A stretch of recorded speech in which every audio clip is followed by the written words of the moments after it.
Moi c'est Papy, la drogue c'est du 2CB, et le lieu c'était dans une forêt pas très loin de chez moi. Voilà, cette fois-ci c'est mon tour, mais avant j'ai quand même 2-3 trucs à vous dire. Le 2CB on l'a déjà abordé sur la chaîne, bon la vidéo elle date un petit peu au niveau du son et de l'image, mais sur le fond ça bouge pas. Donc si vous voulez retrouver les effets et les risques, c'est là-bas. Comme vous avez pu le voir dans le titre, il s'agit de mon trip le plus puissant visuellement, et les yeux ouverts. Je préfère vous prévenir tout de suite, il y a des choses qui vont être assez difficiles à croire. Je suis vraiment très attaché à la véracité des effets que j'ai décrits dans mes vidéos, et j'ai vraiment envie que les gens puissent comprendre et ne pas se baser sur des choses abstraites. Donc même si c'est pas évident, vous avez ma parole que ce que je vais vous décrire là, c'est pas exagéré. Après, libre à vous de me croire ou pas. C'est arrivé à une période où j'avais déjà pas mal d'expérience avec les alus, et où j'avais très confiance en moi, parce que je pensais avoir vu une grosse partie de ce qu'il était possible de voir en termes d'hallucination. Bon, évidemment, je me plantais complètement. Je précise aussi que là, ça a failli extrêmement mal se passer. J'ai fait une erreur. J'ai eu de la chance de bien m'en tirer, et j'ai hésité à parler de ce trip parce qu'il n'est pas du tout exemplaire. Ce que j'ai fait, c'est évidemment à proscrire, et je pense que les gens qui suivent sont suffisamment intelligents pour le comprendre. Et bon, tout ça, on en reparlera à la fin. Cette vidéo pourra aussi servir aux personnes qui veulent savoir jusqu'où on peut aller en termes d'hallucination, les yeux ouverts.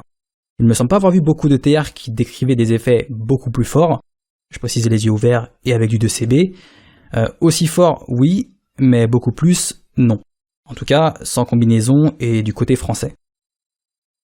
Je suis donc dans cette forêt qui est pas très loin de chez moi, avec un petit groupe de potes avec qui je suis souvent en soirée.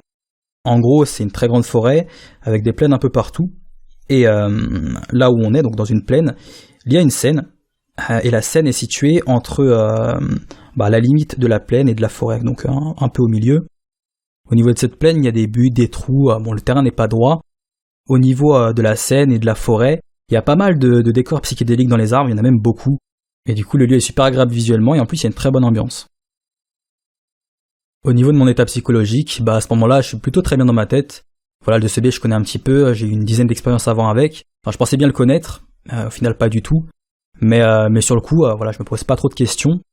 Le pote avec qui je suis a l'habitude des expériences à lui, donc voilà, je suis assez déstressé, je suis relâché. Et du coup, vers minuit 30, on s'écarte un petit peu du groupe pour se poser. On n'est pas très loin de la Seine. Et à ce moment-là, je décide de taper ma trace.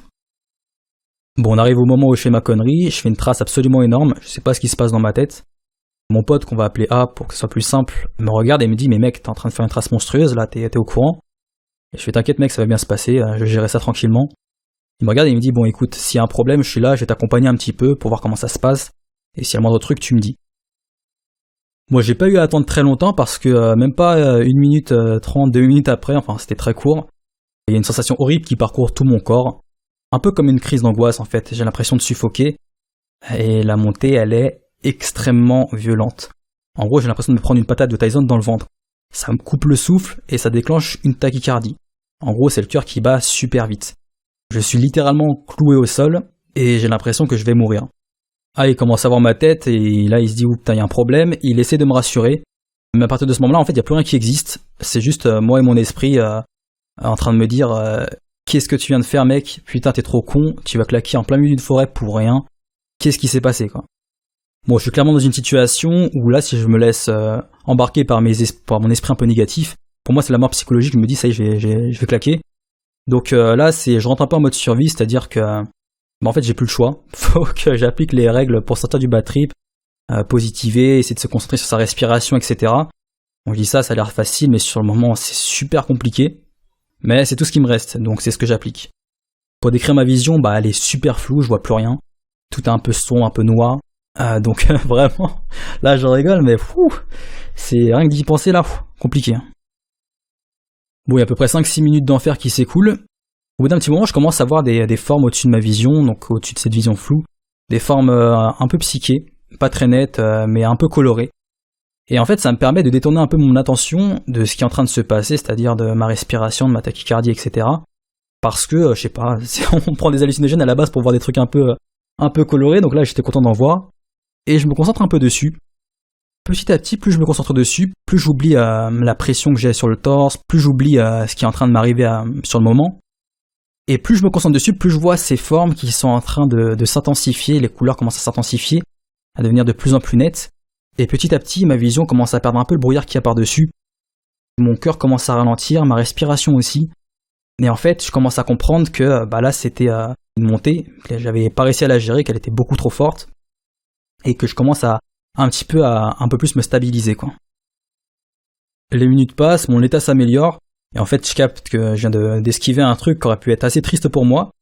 Donc là, je décide de prendre une grande bouffée d'oxygène, je mets ma tête en arrière, et là, direct, premier gros salut, je regarde le ciel et je vois toutes les étoiles qui forment un vortex, une sorte de typhon inversé qui part dans l'espace, et qui tourbillonne super vite, d'étoiles en fait. Et je regarde ça les yeux écarquillés, et je fais putain c'est quoi ce truc? J'en parle à A, il me dit bon mec, au moins profite, vas-y tu sais quoi, écoute suis-moi, je vais t'amener vers la scène, et ça va te changer un peu les idées, tu vas aller kiffer un peu devant le son, ça va te faire du bien.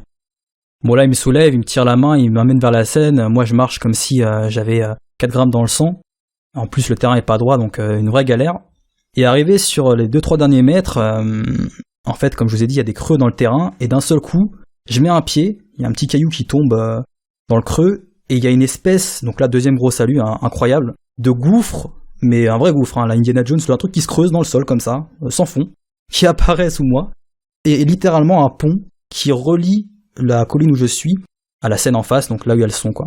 Donc un peu un pont type Wookiee dans Star Wars, je connais pas trop, je crois que ça s'appelle comme ça. Magnifique, ultra coloré, avec plein de petits motifs qui sont attachés les uns aux autres. Enfin un truc complètement malade, et moi je regarde ça et en fait je me dis ok bon, c'est parti quoi. Bon je titube un peu, je traverse le pont, mais bon moi je suis émerveillé par ce que je vois, donc je suis super content et je pars dans le trip tout simplement quoi. Donc on arrive devant cette scène, et là je me prends une tarte incroyable, je me prends tous les effets en même temps, mais je vais tout décrire au fur et à mesure. Déjà le son, je le vois littéralement arriver sur moi, dans les airs, donc des cercles de son, de toutes les couleurs qui me traversent.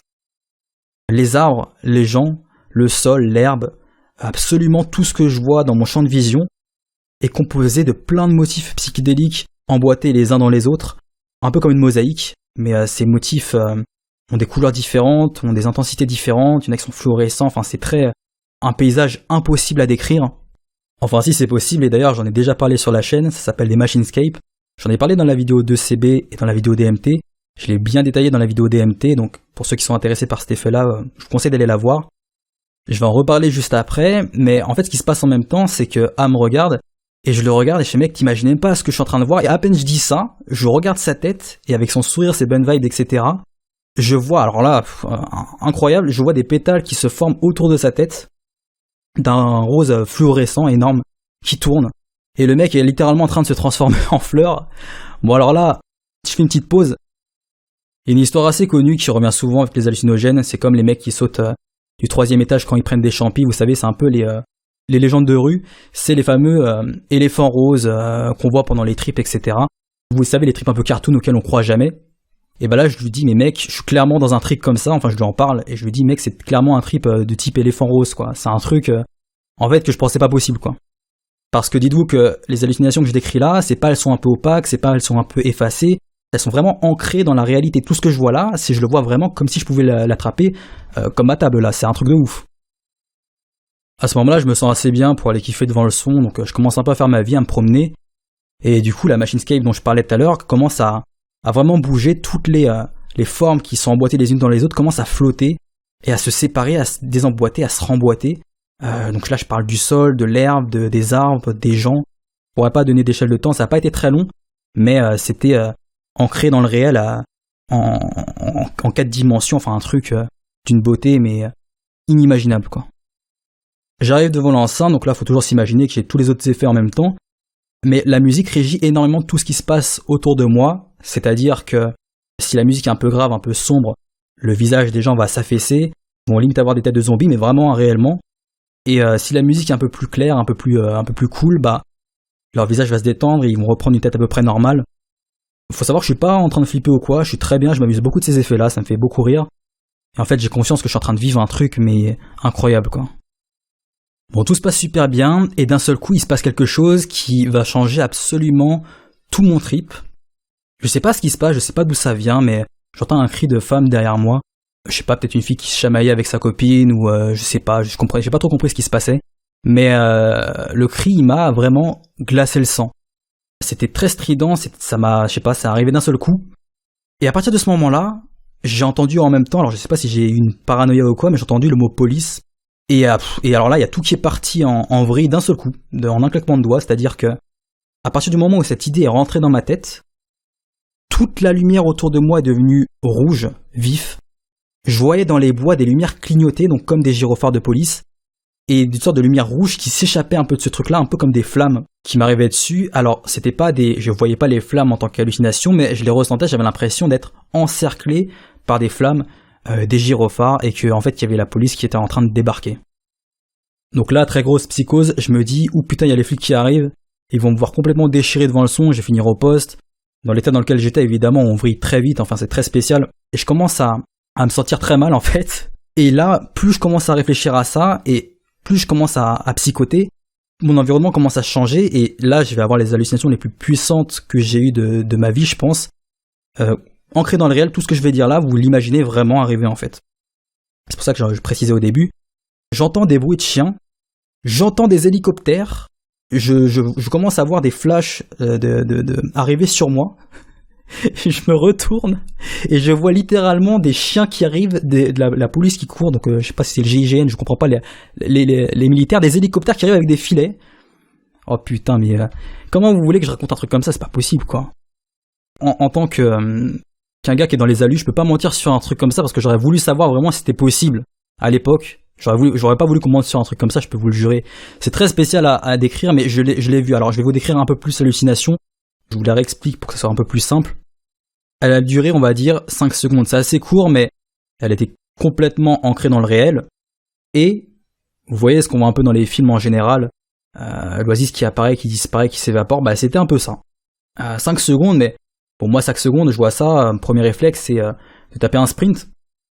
Et en fait, en courant, je suis pas allé très loin. De toute façon, j'étais pas dans le meilleur état possible, mais en courant, je me suis rendu compte que le monde évoluait pas autour de moi et j'avais pas l'hallucination que tout le monde se barrait en même temps. Je l'avais au début, mais plus en même temps que je courais. Et en fait, à partir de ce moment-là, je me rends compte que je suis en train de complètement psychoter, que tout ça, c'est une hallu, j'arrive à le capter. Et je me sens pas inquiété ou quoi. En fait, au contraire, ça me fait juste exploser de rire parce que je comprends que c'est une perche stratosphérique le truc quoi. J'ai jamais eu ça de ma vie. Et je suis dans le fameux, justement, j'en parlais tout à l'heure, le fameux trip de type, un peu éléphant rose, un peu, impossible quoi. À ce moment-là, faut savoir qu'il est à peu près 4h du matin. On est en été, le soleil se lève vers 6h. Donc je décide de profiter encore un peu de la soirée. Je rejoins mes potes. La soirée se passe et puis voilà, vers 5h30, on commence à se rassembler tous pour rentrer sur le lever du soleil. Et là, les effets sont complètement retombés. Et justement, après, je pensais me sentir un petit peu, je sais pas, faible, fatigué, ou je pensais avoir un petit peu un petit côté négatif, mais au contraire, en fait, les effets retombent. Moi, je suis plein d'énergie, je suis même limite plus en forme qu'au début. C'est assez incroyable d'ailleurs ce qui se passe, et je suis juste tellement paisible, c'est-à-dire que je me sens bien, je me sens juste libéré, apaisé, et je rentre tranquillement avec mon groupe. Le moment était tellement paisible, calme, avec le lever du soleil, que j'avais pas forcément envie de raconter à tout le monde mon trip. J'en ai parlé beaucoup avec A, et puis on est rentré tranquillement. Bon alors, qu'est-ce qu'on peut tirer de cette expérience, hormis tout le côté visuel qui est déjà assez intéressant? Bon, je suppose que vous avez remarqué, mais j'appuie beaucoup plus sur la prévention qu'avant. Pour un tas de raisons, j'en reparlerai plus tard, mais une des principales, c'est que j'ai plus de responsabilités qu'au début de la chaîne. Maintenant, c'est pas la même pression. C'est pas comme si on était sur une chaîne gaming. Ce que je dis là, ça peut avoir des conséquences. Ça peut avoir un impact sur la décision de certaines personnes. Donc, je surveille beaucoup plus mes mots. Même si des fois ça peut paraître un peu chiant ou surfait, moi j'y tiens vraiment. Je pense que ça se comprend. L'objectif, c'est aussi d'éviter à certaines personnes d'avoir un accident idiot. Et typiquement, l'expérience que je viens de décrire, c'est vraiment ce que j'ai pas envie de voir chez quelqu'un d'autre. Je parle évidemment du fait de taper à l'aveugle ou de prendre des doses absolument déconseillées. Si je m'étais foiré, je serais peut-être pas là pour en parler, ou je me détesterais certainement aujourd'hui. Maintenant, si je disais que je regrette ce qui s'est passé, ça serait être complètement hypocrite. J'ai de la chance, ne l'oubliez pas, mais pour être honnête, aujourd'hui cette expérience, c'est évidemment une richesse inestimable. J'ai accédé à quelque chose que je pensais impossible. Et cette chose m'a changé à tout jamais. Merci pour votre écoute.